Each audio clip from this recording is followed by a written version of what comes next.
Hi, everyone. How is everyone doing? All good? I guess you can hear me. I see it by your faces. So let's wait 2 more minutes until everyone joins.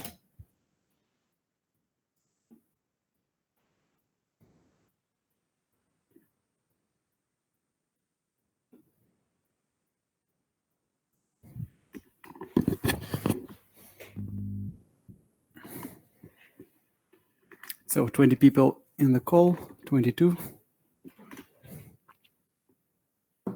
So meanwhile, maybe any one of you can share his ideas. How did you find the assignment? Was it interesting? Was it challenging? Any kind of feedback? No one?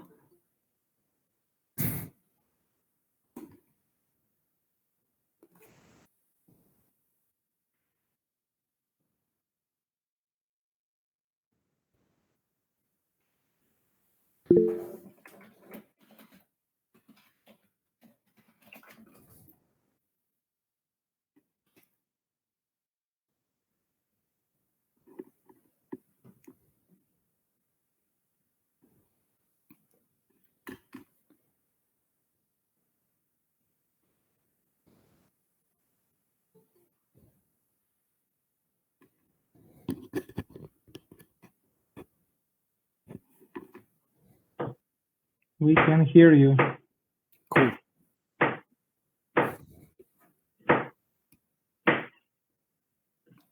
My mic is not working. Okay. All right. I think it's time to get started. So it's our 6th lecture, so we are actually halfway there. So we're going to have a total of 12 lectures in the end. So yeah, I think that pretty much gives you an idea of how much you're going to achieve by the end of this course. So as much as you did so far, I guess. Yeah, so I hope you really enjoyed the assignment. We're going to go a bit through some of the examples that I've got from you. And yeah, let's go a bit through the bullet points of today. So we're going to learn, let's admit everyone. So we're going to learn about yeah, how to use JavaScript outside the browser. So far we're only building small, let's say, web pages. We were only running JavaScript in the browser environment. We're going to learn how to do that outside of it. So for that, we're going to learn a new technology called Node.js. So we're going to learn the basics about it.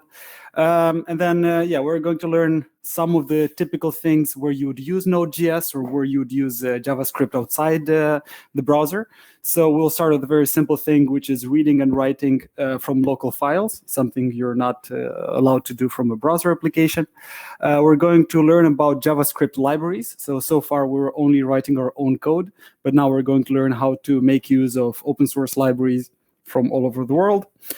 And then we are going to actually build our first web server, and we're going to define our own API. So in the last assignment, could you please send here the link to the quiz or show it again? Yes, let's do that again.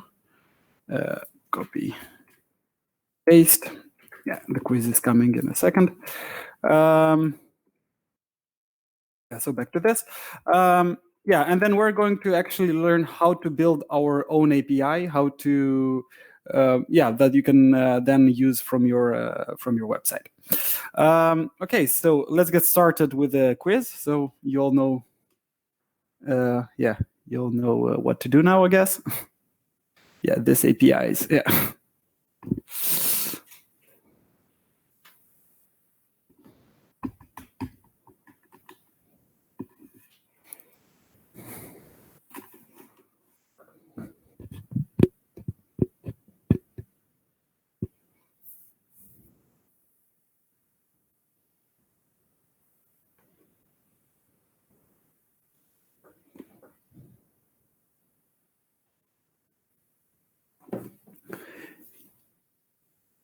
Come on, only 17 people. We're 28 people in the call.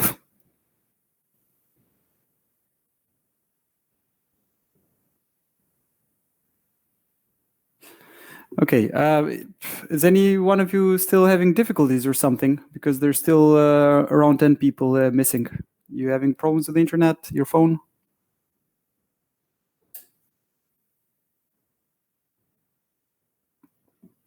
16 people, come on.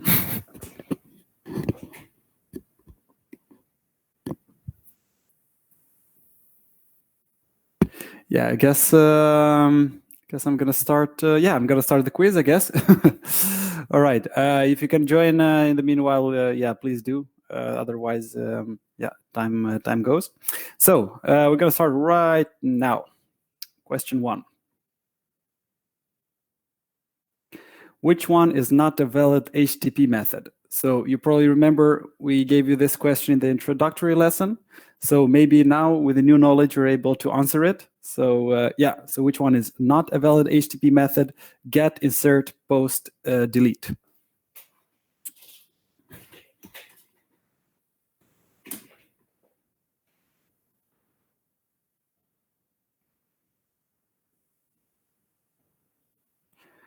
And yeah, most of you got it right. In case you didn't, we'll refer back to that slide again. So get, post, delete are ones of the most used HTTP methods. Insert is not something valid, but we're going to learn about it more. Question 2. Which HTTP status code means that the request was successful? So the 2x's means any other number. So 300 something, 400 something, 500 or 200. Let's see if you remember this one.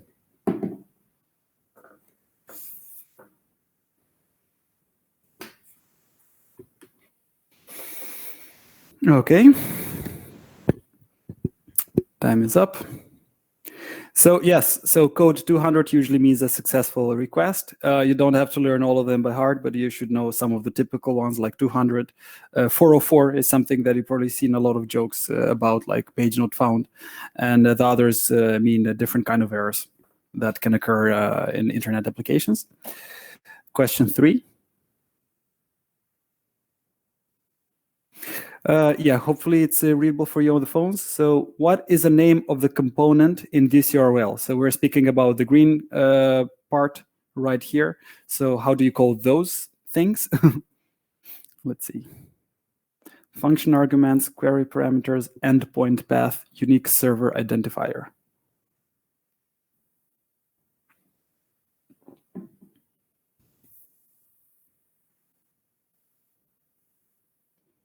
Okay.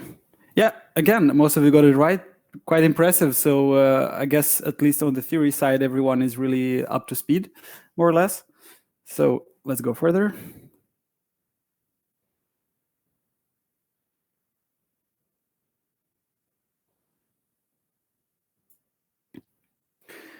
Okay, so what is an API? Android Package Initiator, Application Port Interblocker, Application Programming Interface, Android Port Indicator.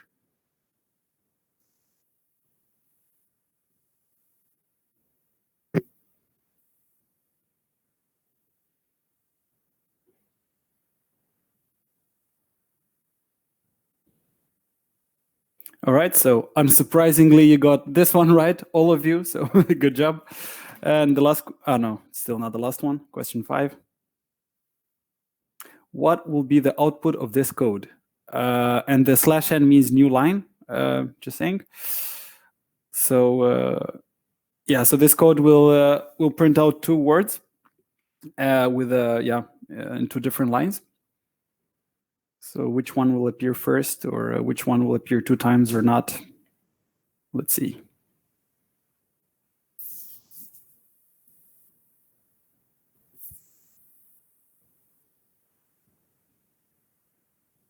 Let's see. All right. So a lot of people got this one wrong. So next time go back to the slides where we learned about asynchronous programming. About async await kind of functions, and you'll see that if that function has to wait on a server request, it means that your execution will move forward. So that's why the word world will appear first, and hello will appear only after the server sent some response back. So you'll get a bit more practice with this also in the next assignments. So and the last one.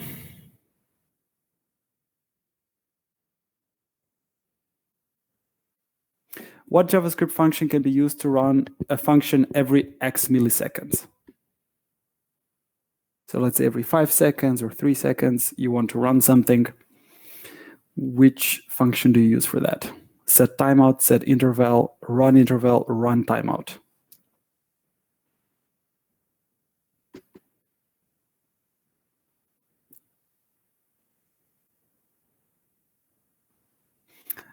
And the answer is set interval. For those who picked set timeout, don't forget that set timeout was to run a function after a specific amount of time, and that runs only once.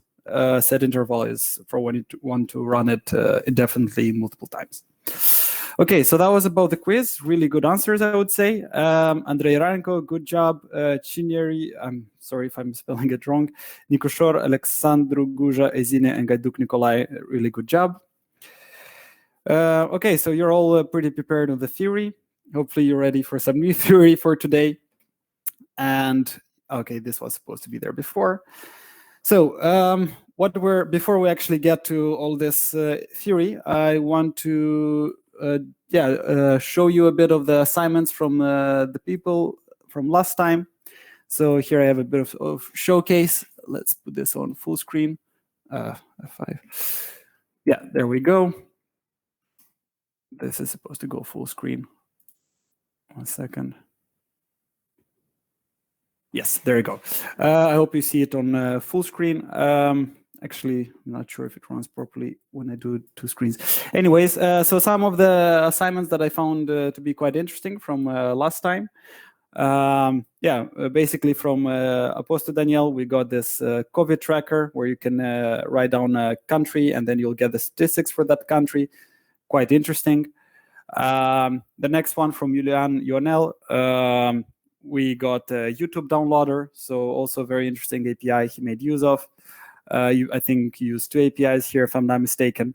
You basically search a video by name, and then you get a link to download either the video or the MP3.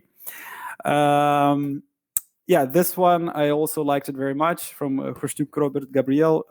This is a weather app. So I think it has some pretty nice design. So you can ask him for tips in CSS. I think he's the person, the go-to person for that kind of knowledge. Oh, it doesn't move, unfortunately. But yeah, the background was moving. So this was supposed to be there we go. This is a video, actually. Yeah, so that's how it looks like. Pretty nice animations.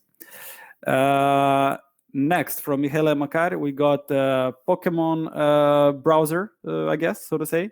So it's basically an infinite list with pictures and names of all the Pokemons. So quite interesting. Another weather app from Lungo Olga. Again, you write the name of a city, you get the temperature, the weather basically for that place. Another weather app from Mazur Marcella. Some nice background image. Also, you write down the name of a city, and it also showed me that it's night, I guess. Next one. So this is the first one with the Bitcoin tracker from Ezine. This one, actually, I found it quite interesting because, you use here two calendar pickers, and then it shows you a plot of the price of Bitcoin over some time. Another weather app from Igor Zakharov, very straight to the point. Future backend engineer, no wasting time on CSS. All right, this one is quite an impressive app, to be honest, and I was thinking to actually use it myself today when thinking what to cook. Basically, you write down the name of an ingredient. It can be tomato, rice, whatever. And then you get a list of recipes which use that ingredient, and they give you the instructions, and also it gives you a link to a video on how to make that recipe. So quite some impressive work for sure. This was also a very interesting API. I'm not sure how readable it is, but from Urum Emanuel, basically you write down a number of questions, of trivia questions that you want to get, the type of questions, and basically it generates a list of questions from general knowledge. You can make your own game of Who Wants to Be a Millionaire out of this, I guess. So so some really impressive work. I hope this also inspires you to think of what you want to build for the final project. what kind of APIs you want to use, what kind of application you want to build, and also maybe it gives a good idea of who you want to work with, right? So you kind of see what talents are here. So yeah, good job, everyone. Back to the theory, but before that, are there any questions about the assignment or about, yeah, in general about it? Do you maybe had difficulties or something you want to talk? Now it's the time. Or otherwise in the chat later, but now you can unmute yourself and ask if anything, because there's still at least a third of the people who are looking into it. So maybe you need some help, maybe you're missing some guidance. Let me know, let us know. All right, no answer is also an answer. Okay, then I guess let's jump into the theory. So Node.js, maybe some of you heard about it, maybe not, but yeah, we're going to go through the basics of it and understand. No questions, just not much free time. Okay, yeah. All right, so what is Node.js? So this is the very long description of it: an open source, cross-platform, backend JavaScript runtime environment that runs on the V8 engine and executes JavaScript code outside a web browser. So the very simple one is executes JavaScript code outside of web browser, right? So JavaScript you were able to run JavaScript even before Node.js existed. You're able to run it in your Windows machine or whatever, but it was not using something called the V8 engine. And V8 engine is something which was developed for Google Chrome. And it's the engine that reads out JavaScript and makes sure that everything is rendered the way it is. And it reads your CSS and HTML. So basically, it's one of the most used engines nowadays in browsers in general. The new Edge browser as well uses that. And yeah, the V8 engine is written in C++ and it's really fast. The other thing is, yeah, open source. So it's open source, which means that all the people can contribute to developing Node.js. So a lot of people, just because they want to, just because they want to help humanity, so to say, they spend their time to add more functionalities, to optimize it, to make it run faster, and so on. And the other word, cross-platform, it's also an important one. So what does cross-platform mean? It means that if I write my code and I run it in my Windows computer, I give this code to someone who has a Mac or a Linux or has a whole web server, and they'll be able to run it, and it will run in the same way that it ran on your computer, more or less. Yeah, so it was created in 2009 by this guy. So yeah, this is how a successful open source developer looks like. Yeah, so this guy currently works on another project called Dino, which will be like the future of Node.js and so on. But yeah, that's stuff you can watch on YouTube. And yeah, why Node.js was created? So if you think about it, all the servers that you are connecting to, all those APIs that you're interfacing with, they can, the software running there can be written in a lot of languages, C++, Perl, Ruby, Python, whatever, a lot of languages. And, when you want to make a full web application, if you need developers who write Python and C++, and then you need developers who write JavaScript and CSS and HTML, it means that you need a lot of types of talents, right? So different kind of more proficiencies. So if you have the same language that runs in your website and the same language runs in your server, you're able to use a lot of the code, especially the code that has to deal with data manipulation, rendering, and so on. Yeah, so if you think about it, this framework is what allows full stack developers to even exist, right? If you think about it, because by knowing one language and 2 or 3 frameworks, you're able to deliver full solutions. So all the weather apps, all the Bitcoin tracker apps that you built, you will actually be able to make one of those yourself without needing to connect to an external API, but just using your own database, your own server, and so on. The other reason is, NPM. So NPM stands for Node Package Manager. There's a slide about it a bit later. And it's, I think, the biggest collection of software libraries than in any language out there. Maybe Python has more libraries, but Yeah, not 100% sure, but in NPM you'll definitely find way more, more solid libraries, so to say, more really done to all the details. You'll get a feeling once you're actually going to start using those. And the other reason, it's fast. So if I mentioned, it uses this V8 engine from Chrome. So it runs pretty fast on your computer, and it's very comparable to if you'd write that code in C++, Java, or anything else. It's definitely faster than writing a server in Python. That I can assure you. So that's in general about Node.js. So again, this image below here. If you remember, last time we also had it, and we talked that so far we've only built web pages, right? So only the left part. Then we interacted with APIs. So now you have the second part of the stack. And today we're going to learn about the middle part of the stack, which is web servers and APIs. Usually developers working with this and with databases, they are normally called backend developers. So once you'll get through all of this, you can definitely call yourself, I guess, a junior full stack developer. Any questions here before I move on? Because I don't have many slides and we'll have to go back through any of them. Anyways, if you have questions, just write them in the chat. Okay, so I did send you a link on how to get started with Node.js. It's rather simple.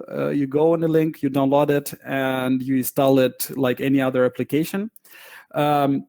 One of the ideas initially that we had was that we'll learn you how to install the Linux subsystem for Windows. The thing is, this is optional. So if you want to run Node.js in Linux, let me know. We'll explain you how to do that. But otherwise, just for this course and in general, just using Windows as it is and using the command prompt, that's good enough. And if you have no idea what I'm talking about now, then better just follow the instructions that I show you here. You have the link. Just go there, install it. And the way to check if the installation is successful is to open the command prompt. So you write CMD or command or whatever, and you'll find this in Windows. And I'm not sure if it's very readable now, but what I'm typing now, it will be node line V, and it tells me that I currently have this version of Node.js. So this way, you know that you're able to run Node.js applications in your computer.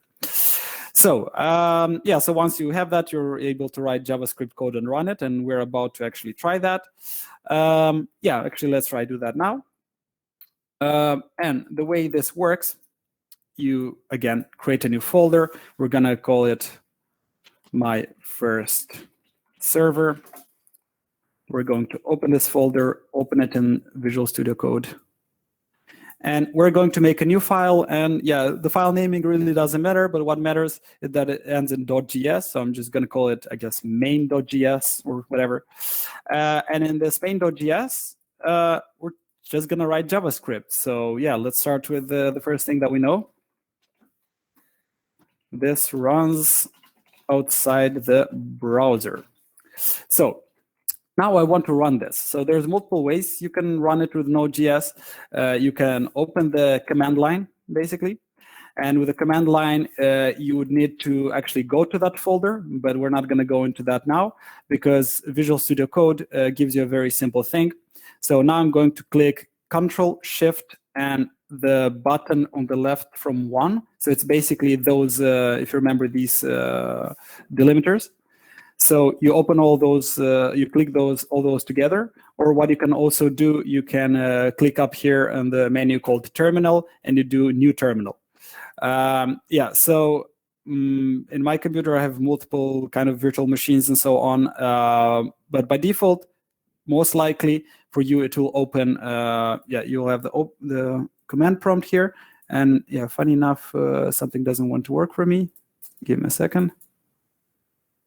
Let's try this. Okay, so So by default, what you see here, this is the Linux subsystem for Windows. Again, if you want to learn how to use that, let me know later.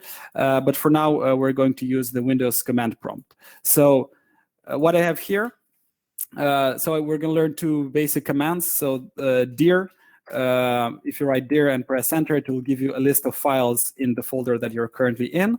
And if you do cd and a name of a folder, so let's say I have a folder here called something. Let's something. And if I do cd something, I'm now in that folder and I can see the whole path here. And if I want to go back up, if I do dir, I see nothing in here. And I can do cd 2 dots / which means that I want to go one folder up. So I'm back to the main folder. So this is two commands that you would have to learn, I guess. In Linux, you would use cd and ls. But again, some of those instructions will come later. So now I'm in this folder, and I want to run this file, this main.js file. So I'm going to do the following. I write node space, and then I write the name of my file. So I write main.js. And now I click enter. And what we see here, I see the text which says this runs outside the browser. And let me see if I'm able to make the font a bit bigger here. By the way, it's not really readable, right, for most of you. Kindly zoom a bit, no question. Yeah, zoom a bit. Let's see. I never zoomed in there, but probably some setting here will allow me. You can hover and press Control+.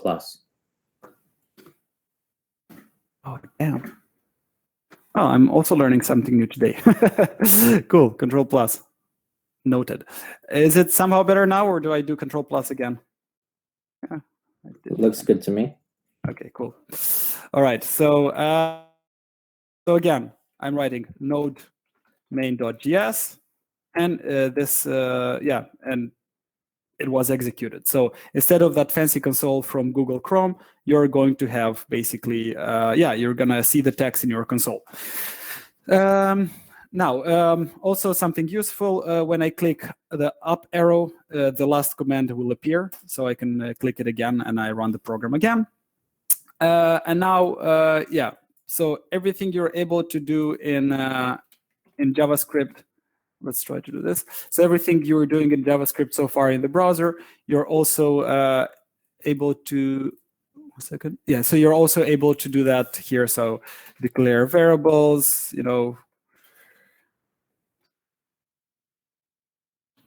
so all this kind of stuff. So run it again. I see number 5 here. And before it gets annoying, let me make this font slightly smaller. And this slightly bigger. Okay, so so that's all you need to know to run Node.js. Nothing really special. It's just JavaScript, no HTML. Obviously, there's no document dot because there's no HTML document. So this is just pure JavaScript that you run in your computer in a console application.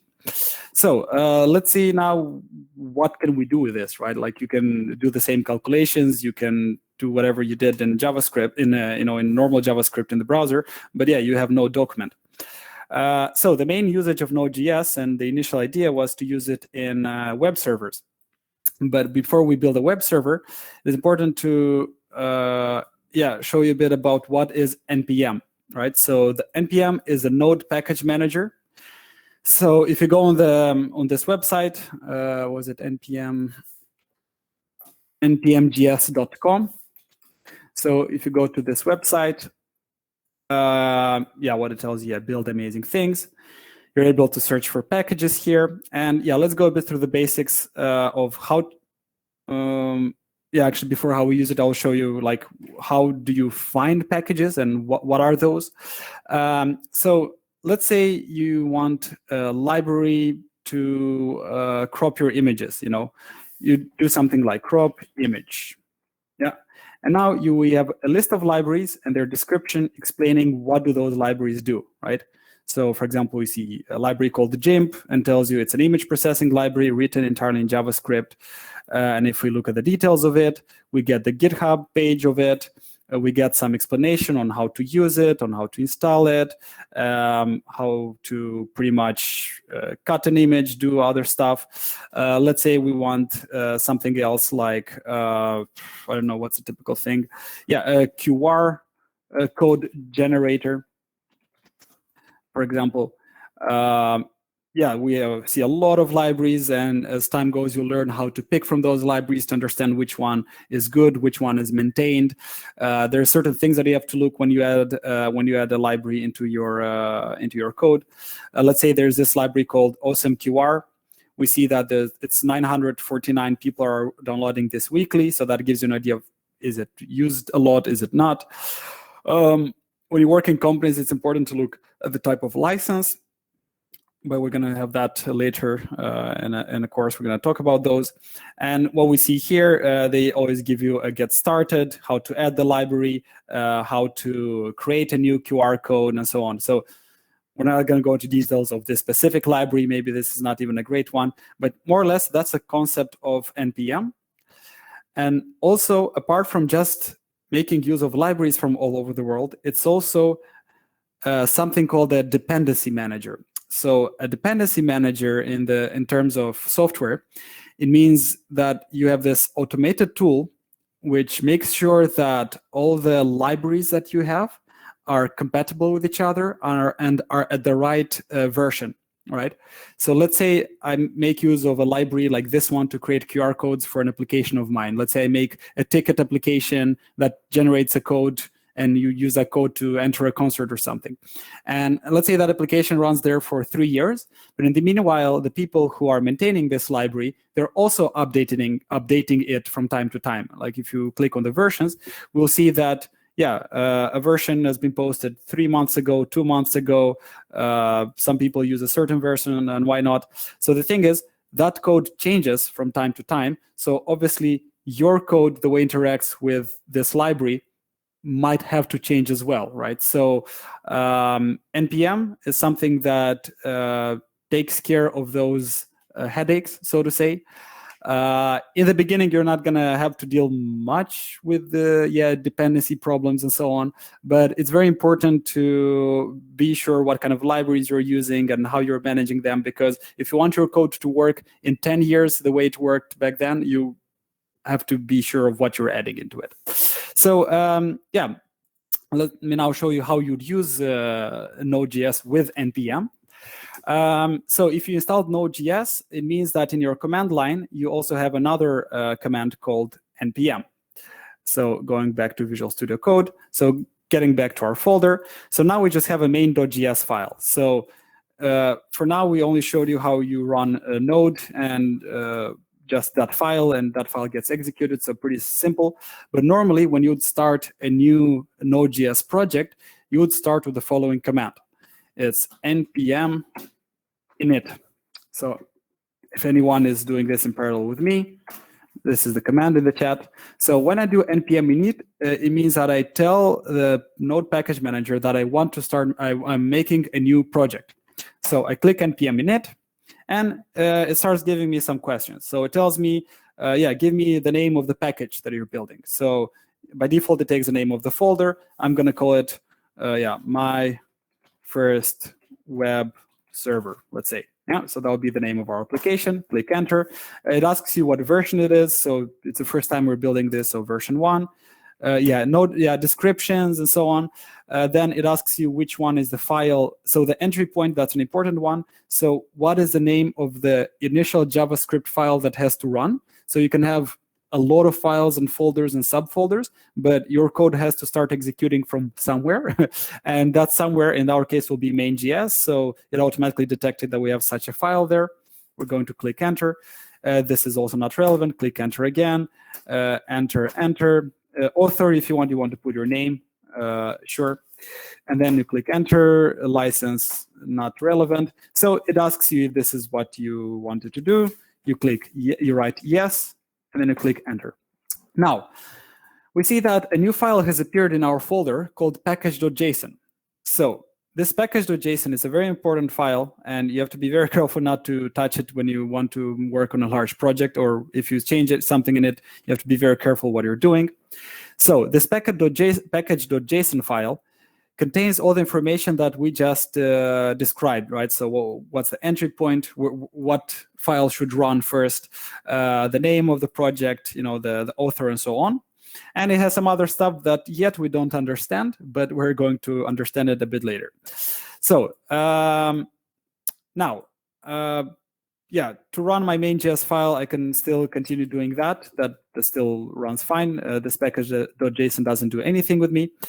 But now let's say we want to start making use of a library. So I'm thinking of a good library to start using it. Okay, so there's, for example, is odd. Is odd number. This is quite a funny library. Yeah, no, let's use something else. Give me a second. Yeah, okay. Before we move into libraries, let's first learn a bit about reading from local files. Let's go to that, and then we come back to the packages. And we're going to start from here. So, reading from local files, you do it like this in Node.js. So in the browser, you're not allowed to read the local files of a user, because imagine like all the security issues that would come with that. If a web page is able to read your local files, that's a bit, that would be quite a big security risk. But a Node.js application is something you run in your local computer. So by default, your computer trusts that. So it also is allowed to access, a lot of local hardware, to access your local files, and so on. So one of the typical things you're going to do in a web browser, a lot of times you're going to read files, write files, and then later you're going to also interact with databases. So two operations, writing from a file and reading from one. We're going to now start with just adding some text to a file. So before that, you need to import a library, so called FS. So FS is a standard library in Node.js. And to import a library in Node.js, one of the ways to do that is by declaring a variable and to write the word require, and then the name of the library, FS. All right, so FS I think stands for file stream or file system or something like that.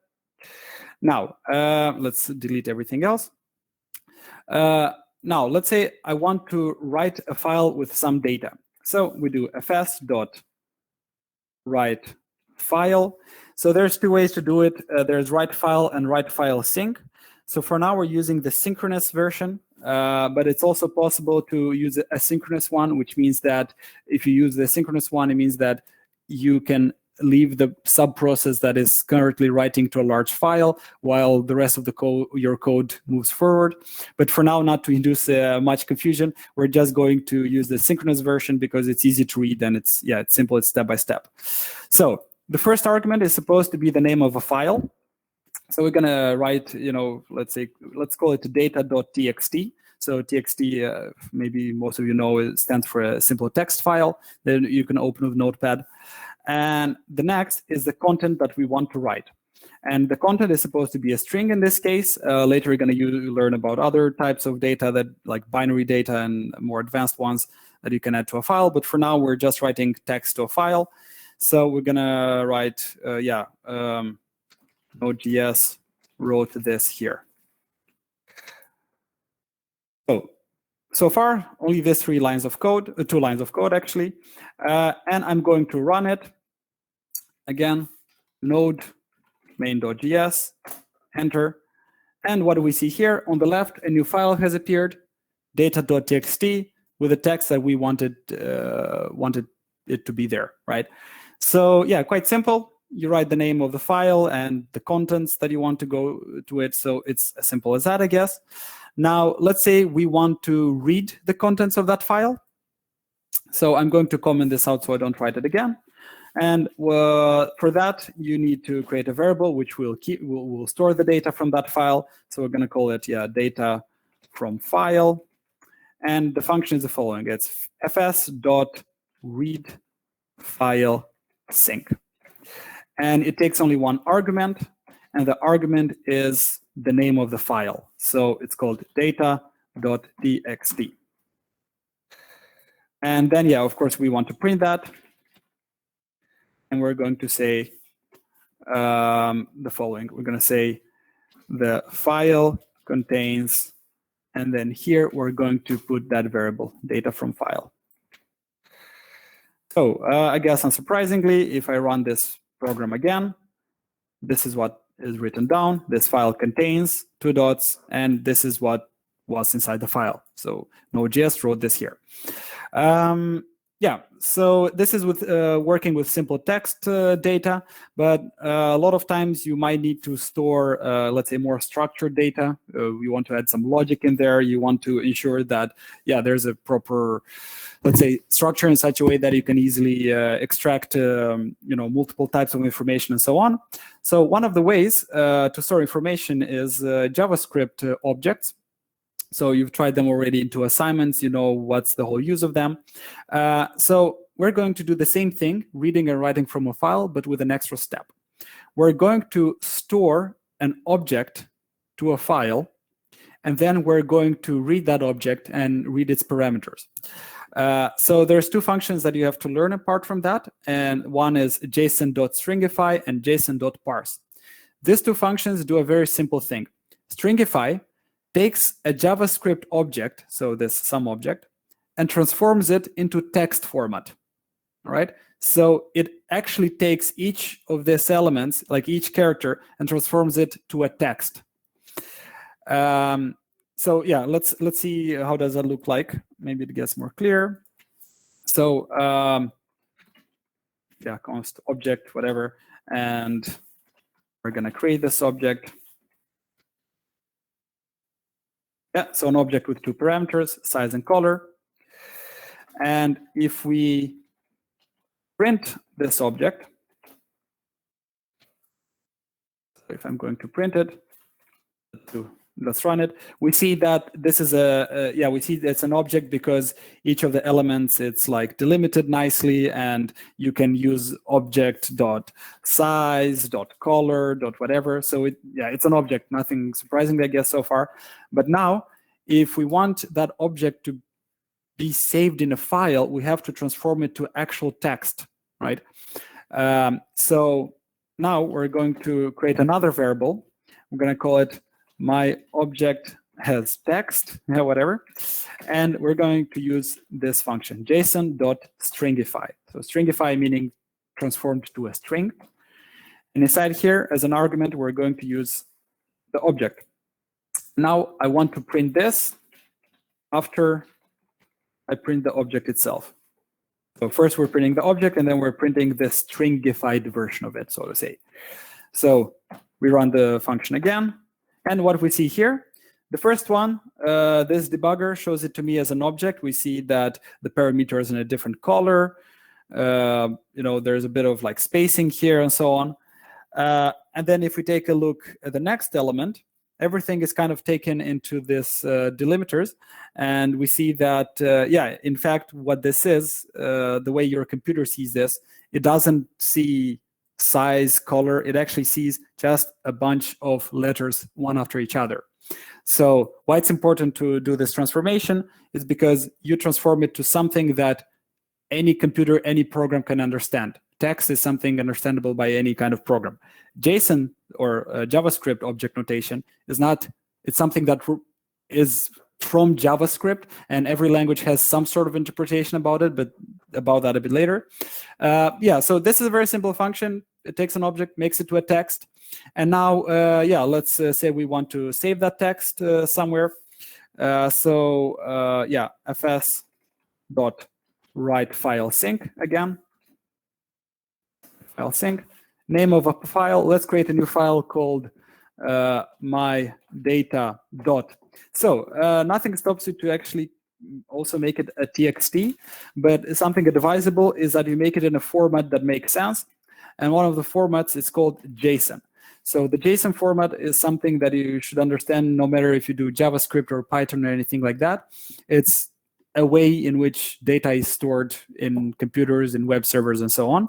So we save it as .json, and you'll also see later why we do that in Visual Studio Code. And what do we want to put in that file? We pretty much want to add the text, this text, my object as a text.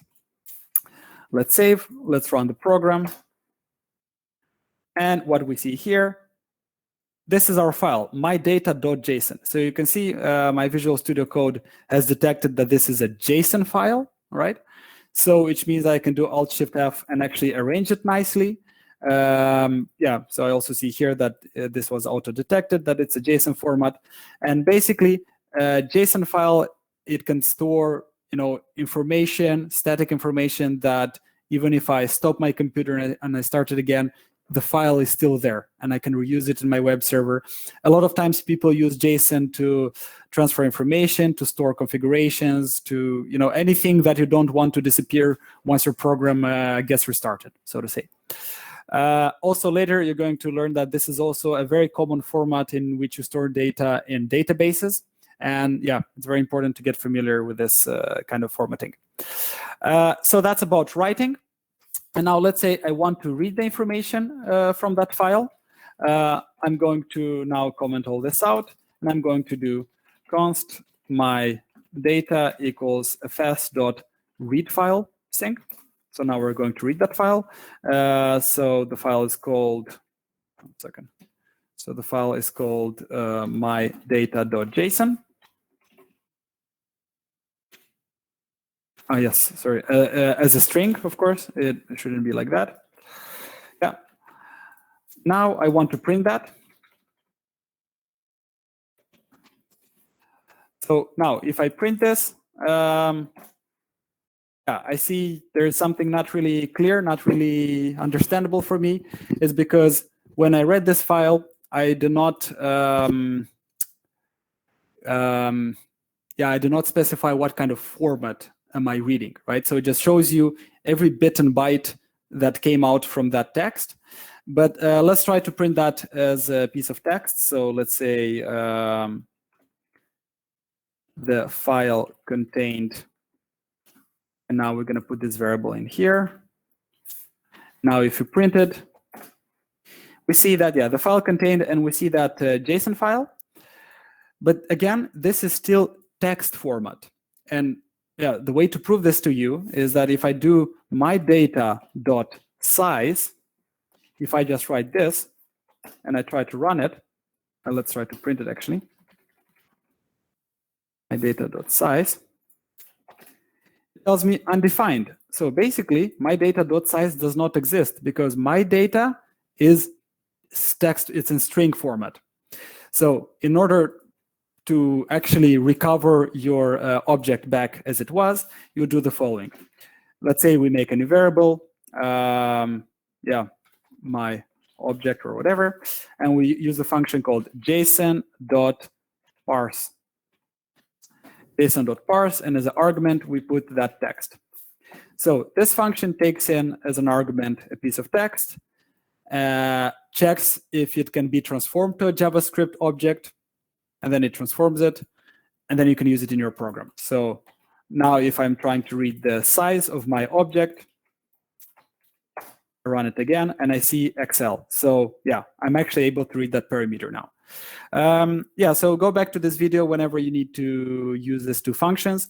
Just remember that, yeah, you're able to store data in a file, read it, and the best way to do that in JavaScript is to do it with a JSON notation, or yeah, to transform an object to text and then back. Any questions on the interaction with the text so far? Because we're now going to go back to libraries. No.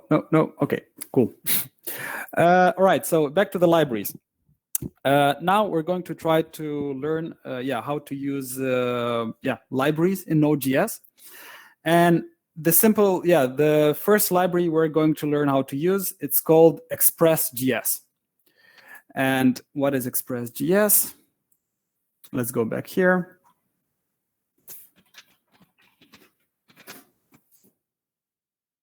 Actually, I remember what I wanted to show you initially.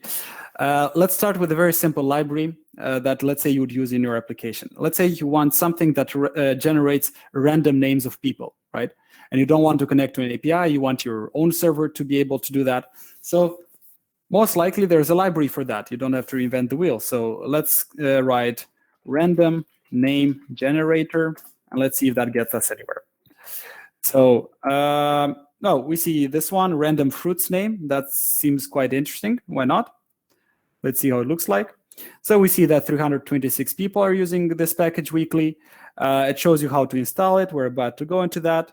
And yeah, and they show you, for example, how to use it in Node.js. Yeah? And it's quite simple. It seems that you just create a variable, you do require, and you write the name of this library. And then you use a function called, you use that as a function, get random fruits name. And apparently it takes an argument, which is the language, and then you can, get those names in different languages. So quite an interesting library. So how do we install it? So you'll see that every library has here in the top right corner, it shows you this, npm I, or install sometimes, and the name of that library. So going back to our project.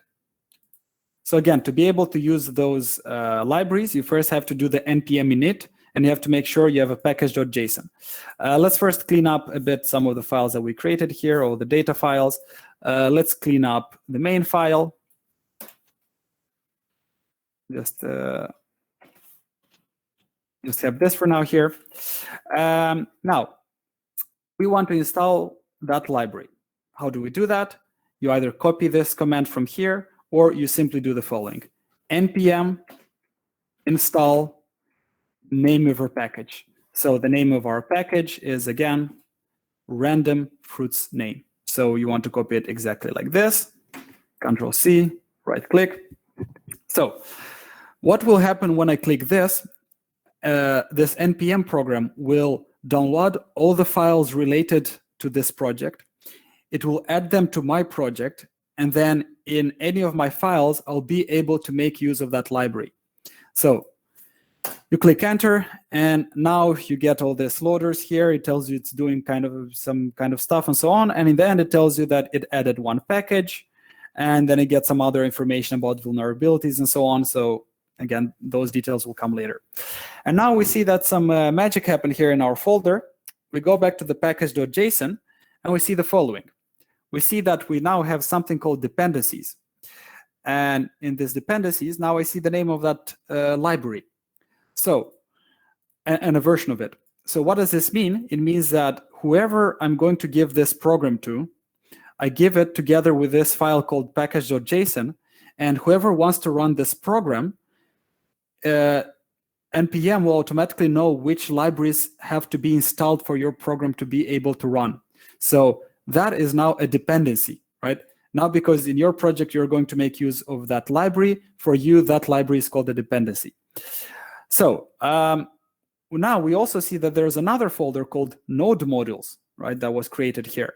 So this is a folder that you shouldn't touch for now, and actually ever. This folder contains all the data of all those libraries that you are importing with npm. npm, by using your package.json file, makes sure that all the library files in here are up to date and are doing what they have to do. If you are doing direct modifications to these files, yeah, your project will be corrupted, and then you have to kind of copy-paste files and kind of revive it. And then there's a package.log.json. Later, when you're going to learn a bit more professional Node.js, you're going to learn what goes in this log file, what goes in there. This is basically, okay, yeah, it's really not relevant, I guess, for now.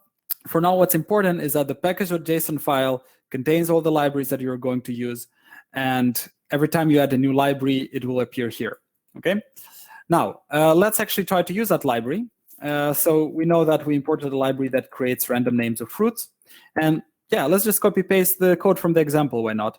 So it tells us, yeah, that you have to import it like this. So yeah, we imported the file like this. And now we know that this is a function based on what the documentation shows us. And we know that every time we're going to write this, we're going to create a random name of a fruit. So let's take the whole name, let's just print this, save. Now we're going to do node main.js again, run it. Okay, we got zucchini. Didn't know that's a fruit. Okay, we run it again, dragon fruit, velvet pink banana, and so on. So every time we get a new random name, and apparently, if you can also give it a language. So let's try Dutch. Why not? So albes, tomaat, yeah, Kaasapple, Quaper, yeah, there we go. So yeah, that's how. In very simple steps, how to use an npm library, how to import it, how to keep it in your project. So now a very important thing, going back to the slides. So now we went through all the steps right now. This is what we did. You'll also try a lot of other libraries yourself. So a bit of information about the node modules folder. I mentioned, again, don't modify anything inside it. You can take a look at it. You can see the code written by the people who gave you those libraries to use. But yeah, if you modify it, you're going to have trouble with your program. It's managed by npm, so you've already seen that. It's by default not uploaded to GitHub. So you've learned already how to upload your projects to GitHub. So by default, every project will have a git ignore, and a git ignore file, it's a file that tells which files should not be uploaded to GitHub. So by default, all this folder will not go there. And why? Because in a normal project, this folder becomes huge. It becomes immense. I'm not sure if I have a good example here, but yeah, let's say this is a very small project, a small web server project. My first aid. Actually, you're going to make use of this one. And if we open this folder, it's huge. It's like so many folders, and each of them have so many files, and it's just, quite incredible. So you never want to send all of this folder online because it's useless, because those libraries are already there in the npm repository online. So only thing you need to do is just in your package.json, when it's mentioned that you're using this library and this other library or whatever, when you do npm install, another command that we're about to learn, your program will know that, okay, I have to download a node library called course in this case, and I need this version and this and so on. And the node modules will be recreated on the other machine that you send this code to. If that makes sense. So so that's about node modules. Okay, so all the code is automatically updated when you run npm install. So actually, let's run that. Now, let's say I want to send this program to a friend of mine, and I want him to also run it. So the way I would do that, I would pretty much delete the node modules folder. So I deleted it. And now if I try to run this, it tells me module not found, right? It tells me, it gives me a big error. I cannot fit it on my whole screen. But it gives me an error and eventually tells me cannot find module random fruit names because I deleted it, right? But it's not a problem because my package.json knows that I have such a library as a dependency. So to fix that, every time you have problems with your libraries, you delete node node modules folder, and you run the following command: npm install. Click enter, and what this program does now, it took a look at all the files we had, at all the dependencies. In this case, only one. It looked at the version, and it downloaded it again, and now we have it back. So our program is ready to run again. Oliphant, mango. Okay, cool. So this is about npm and node modules. Later, you're going to learn some more advanced stuff, what you can do with npm and so on. But for now, this is the basics that you kind of have to learn as a full stack developer. So we'll learn about the file system, and now we're going to learn about, I guess, the most well-known library in Node.js, one of the main reasons why Node.js was even created. So the library is called Express, or Express.js. And what this library is, it's a library to allow you to very simply create web server applications, okay? So to be able to create servers which provide APIs, just like the servers you interacted with so far. So you install it by doing npm install express, npm I, so both things work, npm I express. It will be installed just like that other simple library was installed. And to import it, you just write, express equals require express. And this lines of code, this is all you need to set up a web server with JavaScript Node. Okay, so now we're going to see what this actually does here. Let's, I don't think I can copy paste it, but going back to this. So express equals require express. And since we have the other library, let's say we're now going to make a very simple API which will give you a random name of a fruit, right? And we'll do that in, let's try less than 10 lines of code, okay?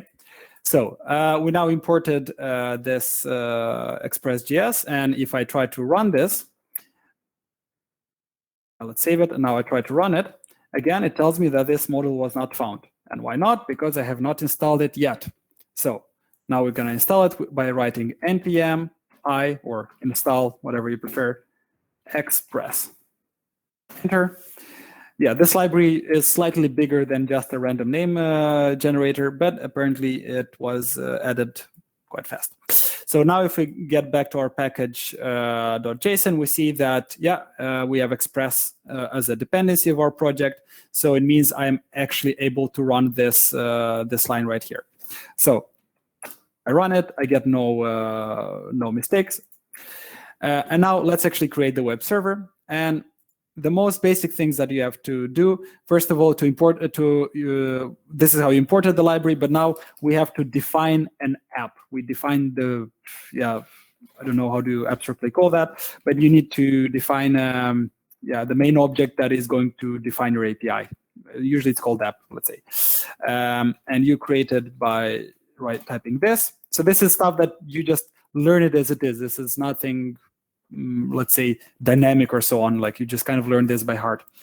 And now I want that every time someone sends a request to my server, with a GET request. So so far we only learned how to do HTTP GET requests. I want him to get a random fruit name. So app.get means that here I'm going to define what should happen when someone does a GET request to my server. Okay. So where's that? Second. Yeah. So app.get. So the first argument means it's the path, right? Or if you remember from what we learned about URLs, it's basically, let's say you have your web server on google.com/search, right? So we're now defining the path. Okay. So if I just put a slash, it means that just go to the main page of wherever of my web server, and so that's pretty much the path without adding anything else afterwards. And now we have to add in a function, and this is pretty much the function that has to run when someone calls into this endpoint, into this into this URL, so to say. And there's two arguments, req and res. But again, you can name them any way you want. You can write the whole name request or just R or whatever. This is just a common way people do that with this library, rec res. So we're not going to use this one for now, but we're going to use the response object. So the way to return something is you do it the following. So res.send. And now we want to write what do we want to be sent back. So for now, we're not going to use the random fruits generator yet. We're just going to write hello. Okay. And so this is us defining that, okay, what we say here is that I make an Express web server, and whenever someone goes on the URL of my server without any path, he will be given the following text, hello. That's it. And now we actually have to run our server, and for that you do app.listen. So app.listen, it means that from this moment on, the web server is active and ready to take in requests from clients. And the main argument that's taken here, it's a port number. So I'm not sure how familiar you are with ports in networking, but a port is basically, how do I define it simply?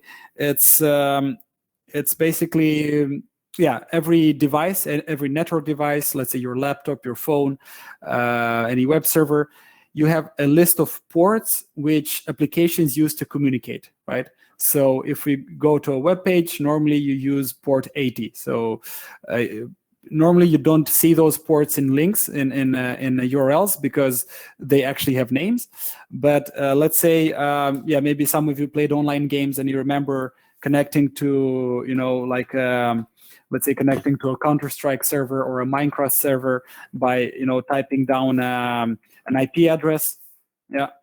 And then typing a port, like 49 or 1000 or so on. So if you need I see some people recognize this from the good old times. So by default, every web page, in fact, is just an IP address. So the fact that when you go to google.com, you see google.com, in fact, this is an IP address. And to find out the IP address of this, you would go to services called Whois.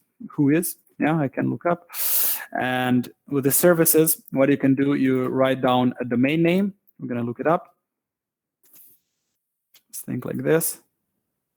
It doesn't expect this. Google.com. Yeah, and if we go down here, we should be able to see an IP address somewhere. Come on.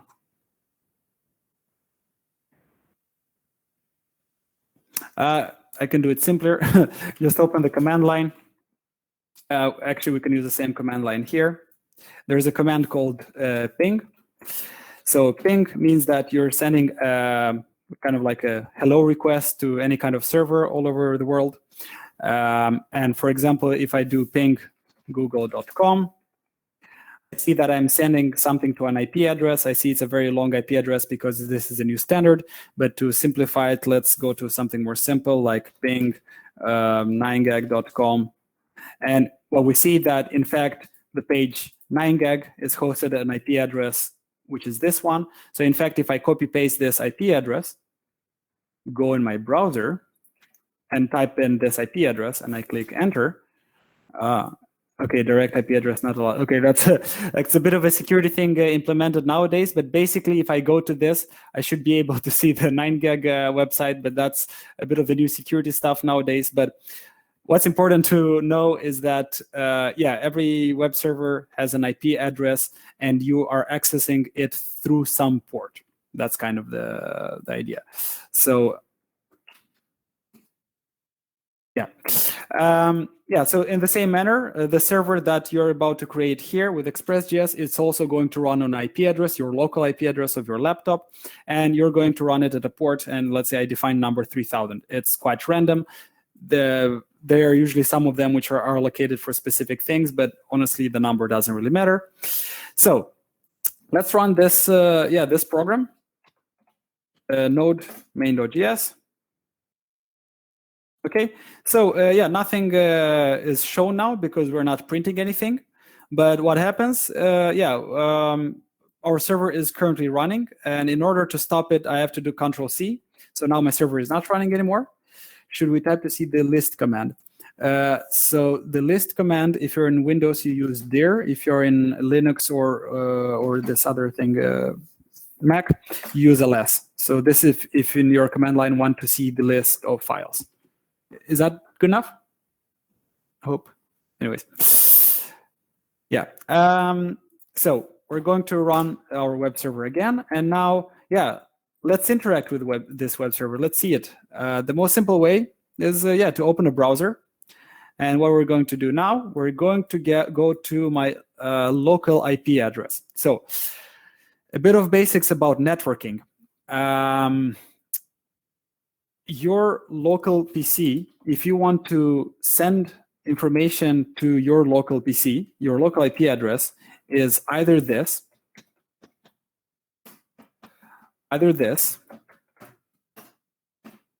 or either this. So this 3, you may be seeing memes or jokes about programmers using this as like there's no better place than home, and instead of home they type in this address.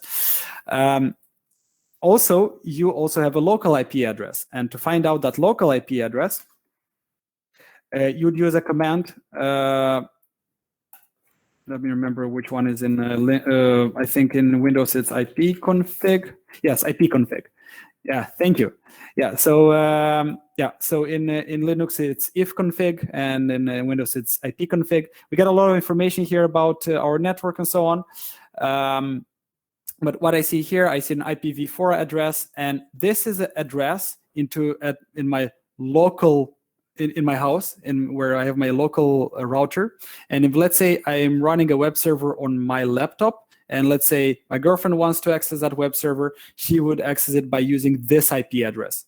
But also, you have a public IP address, and that is if you set up, and that's actually the IP address that is. Are you going to show us how to break in a server app? How to break in a yeah.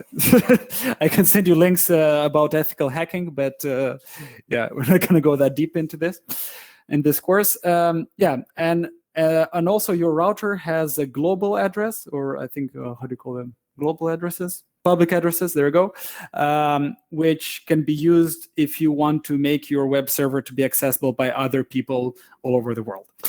For now, we're just going to work with local addresses. So. What does this mean? All the stuff that I just told you. It means that when I'm running this web server, and if I go to localhost or this, and to a specific port, and we're going to do that now. I'm going to go to localhost, and now I have to specify a port. So why I have to specify a port is because Chrome is a web browser. It's not meant to connect to web servers and so on. It's only meant to show you web pages. So by default, all the web pages are hosted on a port called 80 or 8080. But if it's not one of those, you have to specify the port. Well, long story short, name of the address, our local address, and 3000, which is the port that we specified in the program. Click enter, and we see hello. There we go. So this is not really impressive, right? Because it's just a piece of text that we're showing. You're thinking, yeah, I could have just written that down in HTML and also printed, of course. But now what we're going to do, now let's try to implement an API, right? So basically, as we mentioned, we want to make an app that gives you random names of fruits. So we're going to do, let's say we want, instead of just sending a text back, we want to send an object, a JSON object. So random fruit. And for now, we're going to put a static variable because we want to see how that will look like. So I'm running the server again. I am going to that web page. I'm refreshing the web page. And again, this is not a web page necessarily. This is just a web server that the only functionality that it has is to send you this data. And now we see we have this JSON object, just like we declared it there. I can open Postman. And yeah, you'll use Postman a lot when making your own web servers. You'll use it to test stuff, to try out things. And let's see if the Ctrl+ works here. Nah, Ctrl+ does not work here. Let me clean up a bit. What I'm going to write down here, I'm just going to write down the same localhost 3000. And I see here that I have this JSON object random fruit apple. So yeah, this is quite familiar probably with you. You've already, when you interacted with other APIs, it was working in the same manner. Like you just have to write like a URL and then you get something there. In this case, in a JSON notation. Now let's try to have multiple routes. Let's say I want that every time people go to the link of my web page, but also /random. Lovely 3. Yeah, so /random or / you define the path any way you want. We're going to, again, just for now, just write something else like peer. And now we go to our web page. Actually, we have to restart it because the code has changed. Now, going back here, our main route still shows Apple, right? But if we go to our web page / what was it? Random? Enter. Yeah, we see the other one, peer. Okay. So what we did now, we kind of defined the routing of our web server. Like we're starting to define an API here, right? We say that if we go to the route, you're going to get an Apple. If you go to /random, you're going to get peer. You can also go to details like /random/ something. This will also work. I'm not going to waste time to show you that again. Okay, but now let's actually put that logic finally here. So this piece of code, you already remember what it does. It creates a random name of a fruit. But now instead of printing that out in a boring console, we want to return that to our clients. So what we're going to do, inside this function, we're going to declare const, a variable, random fruit name, and we're going to go to take the output of this function, right? So you've seen how this works. So what do we say is that every time a user goes to the main page of my server, he will, a new variable will be created, and this variable will take a random fruit name. And we have this because we have a library that we got from somewhere on the other side of the world, so to say. And then what we want to do, we want to return this variable, right? So instead of just sending the word apple, now we're actually going to send something meaningful. All right. So I'm going to save this, close it, run it again. Also, to stop your program, use Control C in the terminal, and that works on Linux as well, and I guess Mac. So now every time I refresh the page, not random, just a normal one, every time I refresh, I see a new name of a fruit, and I can do that as many times as I want. So this is pretty much your first API, right? And it's done, as I mentioned, in 10 lines of code, with 2 lines for a nice arrangement. Before I go a bit into more details, is it clear what I'm doing here? Will you be able to try to implement this on your own while watching the video? Any answer would really be great here. Yes. And I'm really more interested in those questions which, in those answers which are like, I'm not sure what the hell is happening here. Yes, it's like doing magic. Yes, nice. Cool. You're not all really as active as usual today, aren't you? Okay. All right. Thanks for the feedback. Now, what we're going to do, let's see what this rec object is in here. Like, what can we do with it? Let's say we keep this random fruit name here, and let's say we want another endpoint. Let's say slash. Let's say I'm just gonna call it something. I don't have much inspiration now. Our API sends data in HTML format. No, so that's the idea. When you run a classical web server where you host your web page, you're sending HTML data, you're sending your JavaScript files, and so on. In this case, we are sending just JSON, right? The JSON format, JSON, the JavaScript object notation. So you're sending JavaScript objects written as text, if that makes sense. And then then you can make an actual website which sends requests to this web server to get the information in a nice structured way. Because when you send data like this is freaking fast. Like when you send a whole web page, that's slow, right? When you start Facebook, when you go on Facebook or LinkedIn or so on, that loads the whole page, all the files, all the CSS. In this case, you can send, thousands of requests per second, perhaps, and you'll get a response back. So that's why you need APIs, basically. Also, classically, how PHP was working, or before that, the concept of server-side rendering. Just a bit of a side note. Normally, Laravel example exactly. So the server-side rendering, how classically was done, is that you click on something on a page, and then the server creates the whole HTML and CSS in a kind of a way, and sends you the whole page back to you. So that's how it was done before, which means that every interaction with a web page required the web server to compute a lot of stuff and to give you back a whole prepared page just for you, right? But now you can implement a lot of logic in your web application, in your front end, and from the web server, you're just asking for the meaningful information, right? So let's say you made a Bitcoin tracker.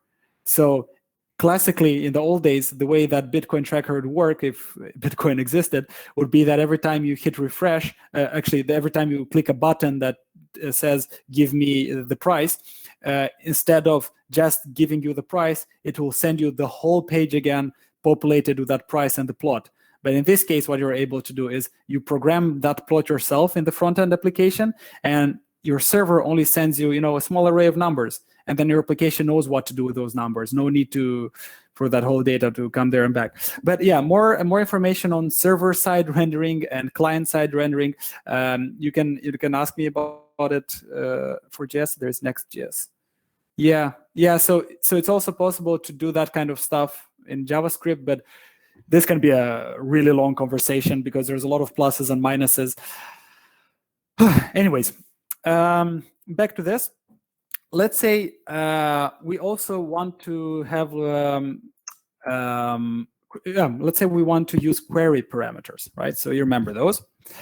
So if we want to read the query parameters from the URL and we want to do something with it, let's say we want the user to send the name of a fruit, and and that fruit will be sent back, I guess. Let's do something simple.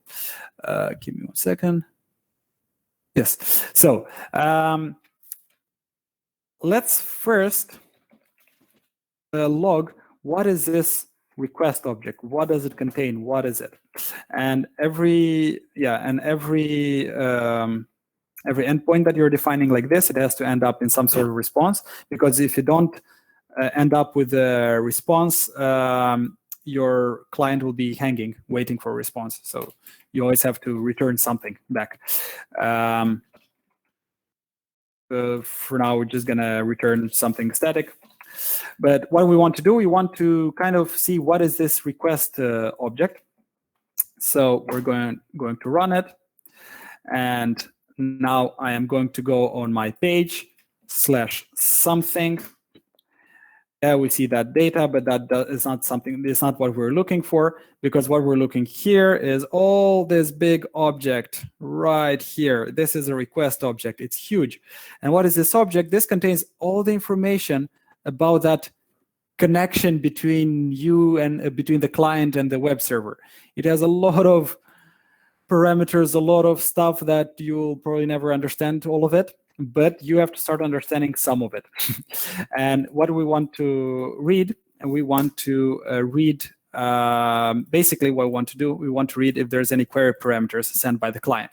So if you remember, adding a query parameter means that you have to put the question mark. Control++, does that work?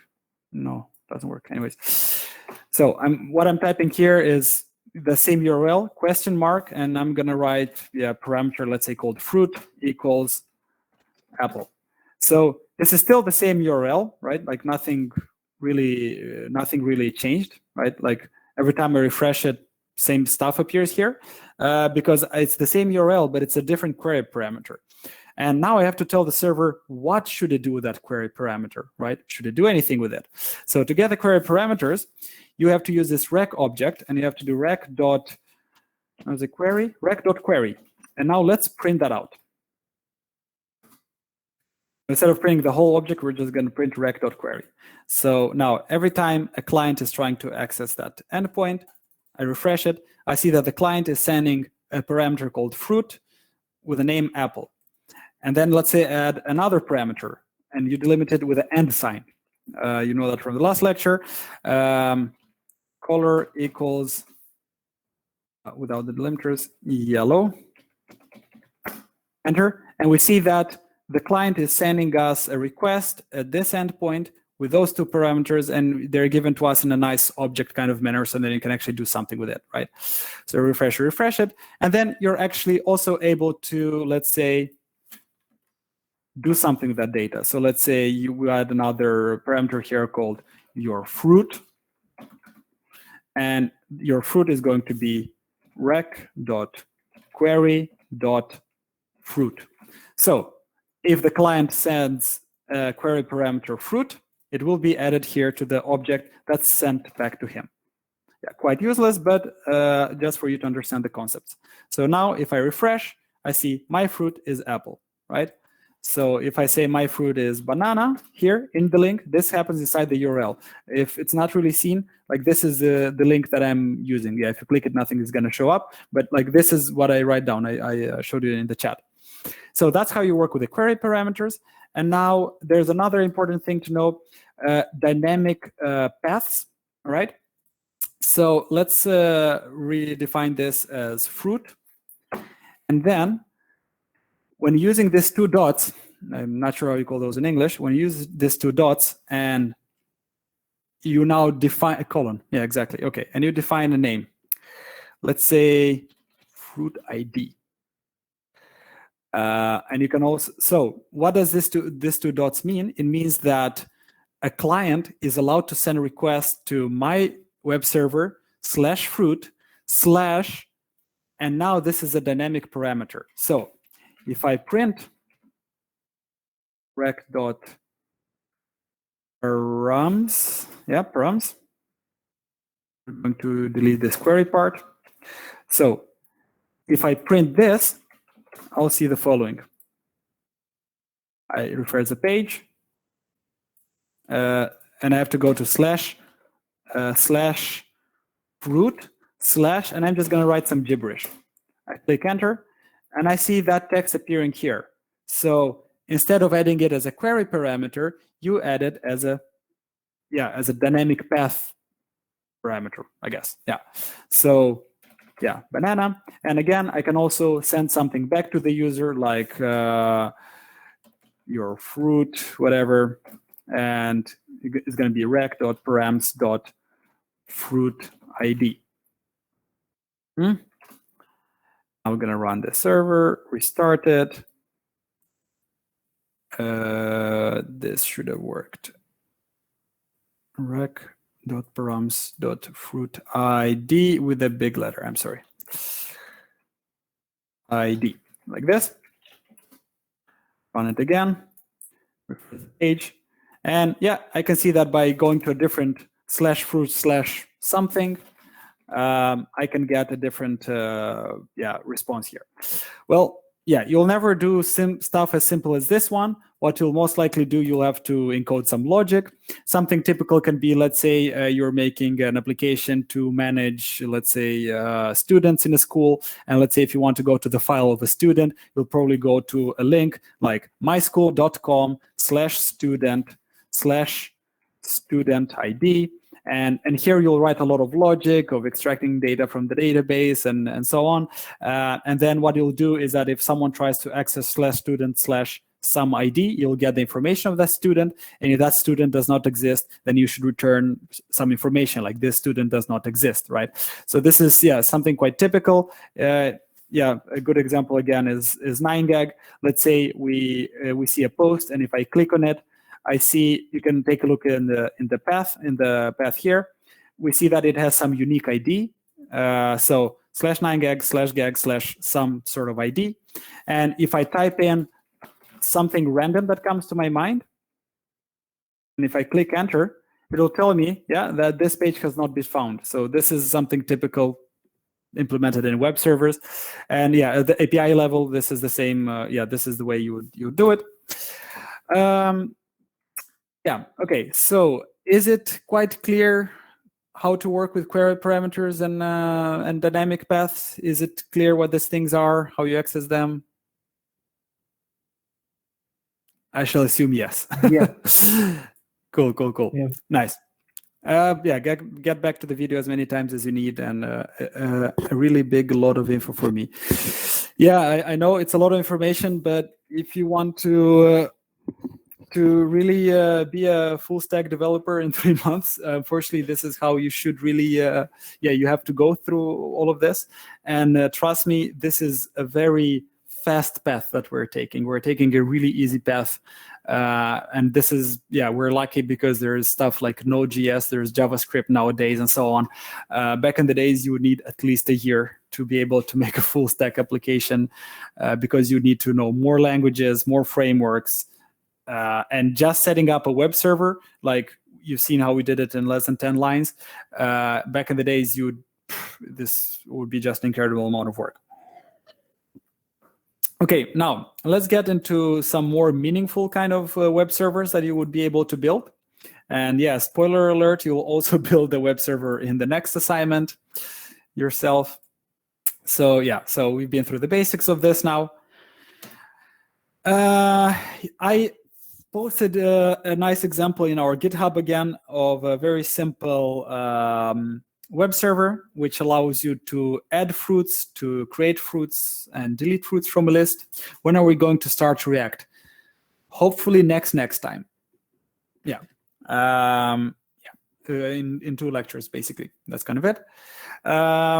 So something else that I have to tell you before you start making your web servers. These 2 lines here, course, requires course. This, we're not going to go much into networking, but for now, just copy paste these 2 lines of code into your web server application, because this is what allows for your web server to be accessed by other web pages. It's kind of a security thing that I'm not going to go into details about, but in order for you to be able to then access this web page, this API from your web page, you have to pretty much write those lines. And now 2 things that I haven't shown yet. app.post, app.delete. So far we're only doing app.get. So when you go with a browser to an URL, your browser does a GET request, an HTTP GET request. But there's other type of requests which you may be seen if you installed Postman, right? So we can actually define 2 different things to happen at a URL if you do GET or a POST method to it. So let's do that really fast. We're going to make a very simple URL, get, students, why not? And we're just going to return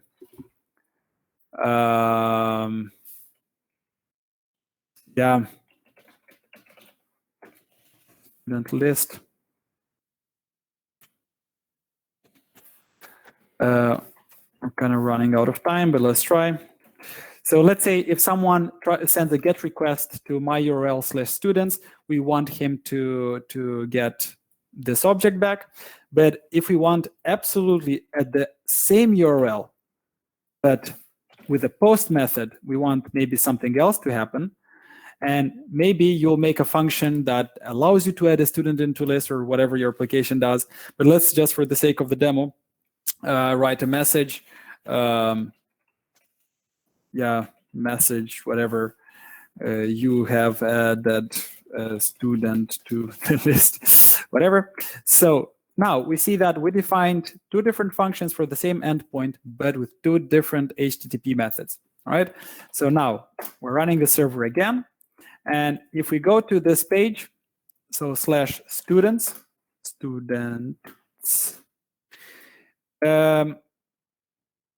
this is not what I expected. Second. Fresh. Yeah, student list. So when I go to this web page, as I mentioned, your browser by default does a GET request. Okay.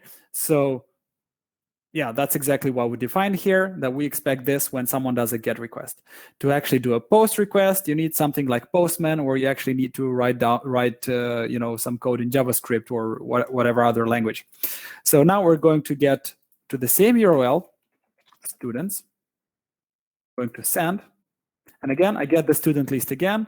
Because this is Postman, I get it in a much nicer way.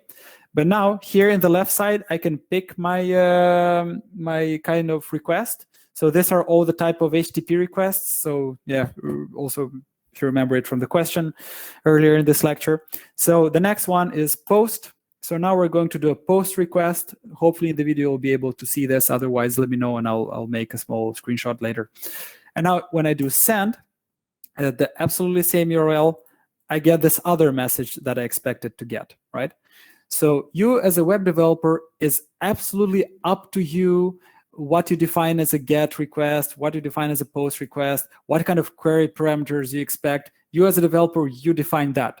You try to use some logic, right? So a GET request is usually for you to get some information from the server, and a POST or a PUT request is usually for a user to kind of do some changes or do something. So that namings, they're meant for something, to create some logic. Also, later you're going to learn that the post allows you to also send a body of information and files and so on, but that we'll also learn a bit later. Yeah, so now we learned what GET and POST requests are. There's also delete requests. And why I told you all of this so far is because in the example web server that that you can get and actually use it to start your new assignment, you'll see that there's also an app delete. So what this server does, you'll go into the details yourself. But what this small server does is that when you go to its IP/fruits, you're going to get a list of, for now, empty fruits, because you store those now in a constant variable here. When you do app post with 2 parameters, name and description, if you have those 2 parameters, you are going to add that fruit to the list, and then you can send a GET request to see those fruits again. You'll just run this yourself in your computer and you will see how it works.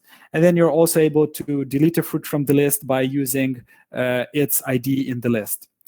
I think I'm actually about to try to run that. And basically, yeah, you see the description of those URLs here on the right.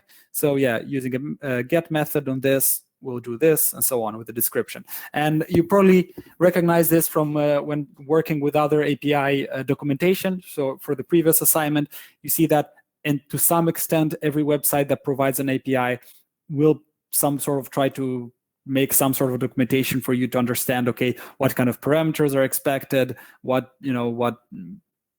basically what will you get back, and describe all the logic. And the other file that you'll also get, it will be a very simple web page that actually connects to that web server of yours, right? And now actually a very interesting component that I found out about, I'll send you the links to the chat, but really fast, a VS Code component called, what was it? Live server. So far we have been using files. We've been opening HTML files in our browser, just opening them locally. But if you, let's say, just really fast, I'm going to open file. Let's see, do I have anything here? Yeah, I don't know. There's some code here. Okay, this is some, I think, our previous assignment or something like that. So one of the ways is to actually to see your website is to just open index.html, open that file. But basically, this is quite. I think this is from one of the students. A live server. Yeah, there's also an NPM package I can imagine, but yeah, this is in a nice user interface. But let's say this is the web page that you try to run.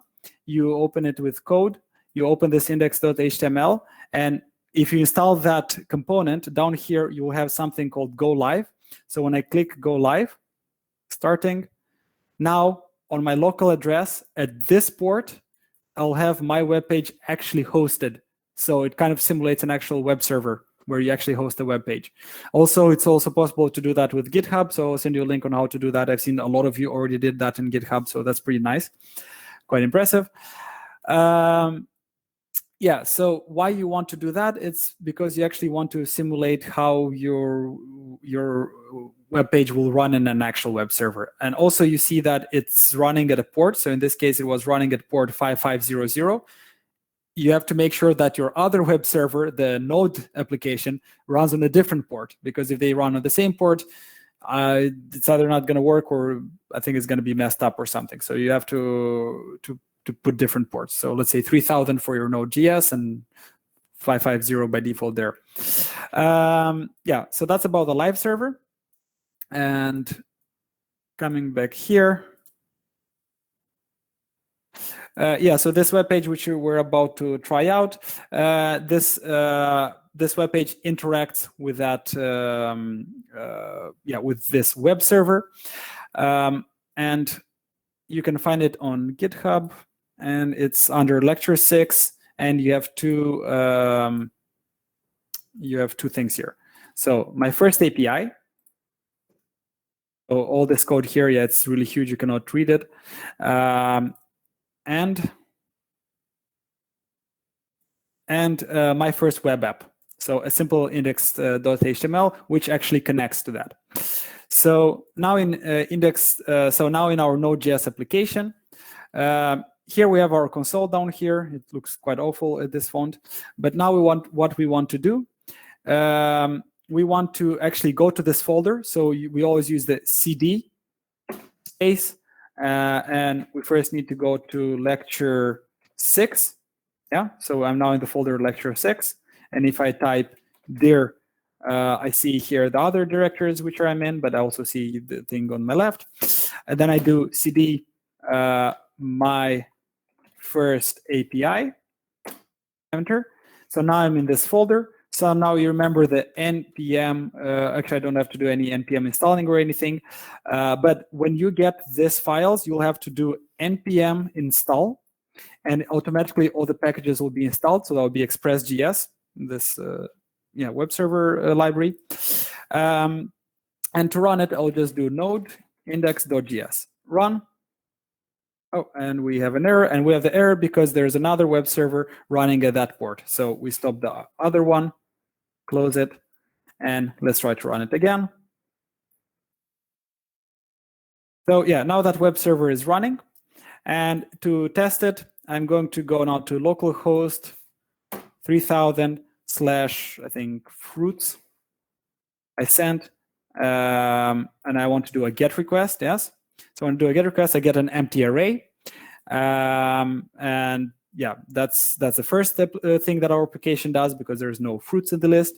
And now when I do post on the same /fruits, I want to add something. It tells me that I cannot add an element to the list, and why? It's because it expects me to use 2 query parameters, and the 2 query parameters are the following: name equals banana, and another parameter is description equals, I'm just going to type in some gibberish, send. So it tells me element has been added. And now in a new tab, I'm going to again go to local host 3000 / fruits, but now again with a GET request. And I see in my list, I have the first element, banana. I'm going to just really fast create another one. And if I get the list again, I have 2 elements. And now what we have here is a very simple API that allows you to add elements and to list them. And in the same manner, I'm not going to spend the time now, but in the same manner, you can do a delete, and then you do fruits /2 or something. I'm sorry, 1, and it will delete the element at the specific, the specific position. You'll try to get that from the code yourself. You'll try to understand it. You'll see all the logic is here in all these lines, right? It's quite straightforward. You have all the knowledge in this video to understand what this code does. If you want me to go through it, we can do this next time, or maybe in the chat you could just type it. Now, what does this mean? If I also now have let's say I now have a web page that I want to connect to this API. So for that, I created another web page, which you get in the folder My First Web App. And we're going to go to it, and we're going to use that Go Live functionality. And what I see here, let me zoom in a bit. It's a very simple application. You'll see it simply does an API request to get the list of elements, and then it allows you to add new elements to it. And now, if you can see, every time I refresh my page, the data is still there because the data is saved in the web server and not in my web page, not in the client side, so to say, not in the browser. So, which means that if I go on another computer, right? Yeah, I cannot simulate that here, but if I go to that link again from the other side, the two people will get the same. All the people will get the same information that's stored on that web server, right? So yeah, you have to refresh every time. So you'll try this yourself. Yeah, and also, yeah, I'm able to delete. I already showed that. And what happens every time I click one of those buttons, I actually do a request again with fetch. You already learned this last time. I do a request to localhost / whatever I define it in the way that I defined it, pretty much. Okay, so only thing that you have to learn apart from the fetch that you used last time is that there's a second argument to fetch that you can add. So an object which has a key called method, and inside the method you have to type the HTTP method that you want to use, either get, post, delete, put, and all the other stuff. And that's how you interact with your local API, pretty much. Yeah, so now to the fun part, I guess. You remember the assignment from last time, where you had to make a list of products, a to-do list, or call it whatever list you want, a list of elements. Yeah, so the assignment will be the following. You will try to finalize what you were doing so far on that assignment. But now, instead of reading the data from a local array or local object, you are going to request that data from a web server that you are going to build yourself in Node.js. Okay, so your Node.js server is going to have these 3 endpoints, which are pretty much what you have in the example that I'm going to send to you. You can add more of them, but we'll go into that later. So your web server will have this 3 API endpoints, and then your website, every time you do, let's say you add an element, you send a post request to your web server, and then you do a get request to get the new list. When you delete an element from your list, a product or whatever, you want to send a delete request then to your Node.js application. So this is the base functionality to actually make, let's say, a small full stack application, you could say. So yeah, and you want at least 2 parameters per every product, at least a name and description, price and other stuff if you want added. But for now, what's important is that you're able to make the web server yourself with Node, that you have that installed in your PC, and yeah, and you try to run it. And now, yeah, for those who have a lot of extra time and yeah, you looking to master this very well, what I suggest to you is that every time a new product is added, you don't just store it in an object inside your Node application, but you actually store it in a local JSON file. So you already have the knowledge how to do that from this course, yeah, with the FS read file, sync, and so on. Yeah, so that's about it. So in this way, every time you restart your Node application or you start anything, the data will still be stored in the file. So that'll be a nice extended assignment. Yeah, so that's the reason to restart it and then to still have the products. And also another one, if you want as an extra, create another API endpoint with a patch method. So that's also a valid HTTP method at /product /ID of the product, which will allow you to change the name of an existing product or the description. So yeah, figure out how to do that. You have all the knowledge throughout this. The only difference is that, yeah, instead of using a get or a delete, you use something called patch. You've seen how to use different methods. So that is pretty much it about today, for today. I mentioned you still have a lot of questions, and that's why I left at least 10 minutes in the end. If there is a slide or one of the topics which you found to be most difficult in this course, let's find out which slide is that and go through it again. So yeah, time for questions.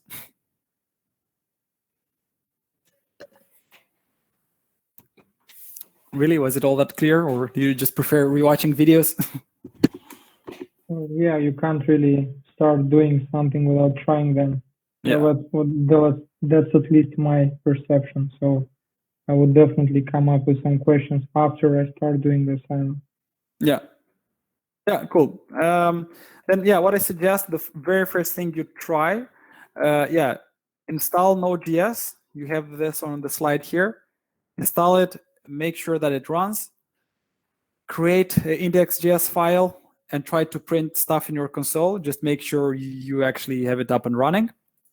So yeah, that's the first thing to try hands-on yourself. The next thing you want to try is to read some local files and write some local files just to see how that works. Just create a file, add data to it with JavaScript and read it. The next thing you want to try then is to actually install Express.js through npm. So npm. Let me write that in the chat. npm install Express. And also you want to use the npm init. So get a bit familiar with using the command line and the terminal if you're using Linux or whatever. And then the last thing then what you would want to try is actually making your server. So copy paste these lines of code, see what they do, and start to try to do modifications to it, see what happens. Try to read those query parameters, try to read the dynamic path. And if you do those things, then basically you can start working on the assignment. And it's very okay if you want to start working on the assignment from the file that I'm going to send you here. But yeah, you'll have to, of course, change the names, change some functionalities, and so on. So this is a good starting point for the assignment. But yeah, if you're a beginner with coding, then maybe don't just copy paste all this code right away. Try to actually, try to get to it yourself a bit. I want to hack into my university database server to change my grants. Can you recommend some good tutorials for that? Man, yeah, sure. I'll send you some links about ethical hacking, but probably you won't do that. How to go to jail.com. Yeah, you have to go to jail.com. Yeah. We will actually learn a bit about server security throughout this course, about, for example, SQL injections and this kind of very basic security stuff. But I mean, it takes time to really get good into, let's say, hacking. You need to know a lot about the networking, a lot about coding, a lot. I mean, if you get to learn all of that, you might as well just finish university, So let's see, we have 7 more minutes. I mean, if you're able to do it, I mean, give me a call. We can really find a good job for you for sure. You probably don't even need a degree at that point. So going through the slides, anything else that, captured your attention, you found to be quite difficult or not easy to understand? No. Cool.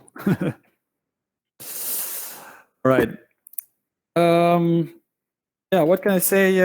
So about the assignment, I guess it's quite clear, I hope, what you have to do. Just reuse what you did, try to make your server. I think that would be it, actually, about the theory for now. Do you have any other questions related, I don't know, to the course, to what we're going to do, how we're going to do? I see we had a question about React, so I mentioned we'll try to learn that in 2 lectures. Kind of my plan is that we go from left to right and then again from left to right.